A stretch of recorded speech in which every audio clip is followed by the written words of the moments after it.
వ్యక్తులను మంచివారు చెడ్డవారుగా విభజించడం సరికాదు.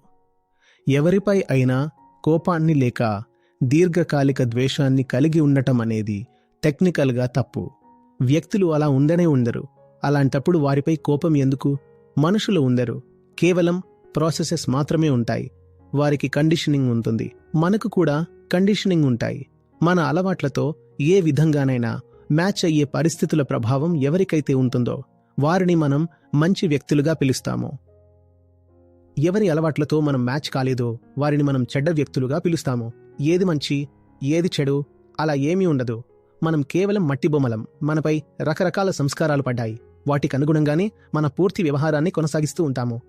ఎవరైనా కీలుబొమ్మ అయితే వారు కీలుబొమ్మ మాత్రమే. వాళ్లని మంచివారని చెడ్డవారని అనడం అనవసరమైనది. చాలా మంది కేవలం కీలుబొమ్మలు మాత్రమే, కేవలం కీలుబొమ్మలు. కాబట్టి వాళ్లపై ఎలా రోషం వస్తుంది? మీరు ఇలా అనక తప్పదు. పాపం, ఈ మనిషి ఇంతకంటే ఏం చేయగలడని. ఎందుకంటే జీవితంలో చేయదగిన ఒక్క పని కూడా అతను చేయలేదు. అది ఏమిటంటే కీలుబొమ్మ మనిషిగా మారాలి.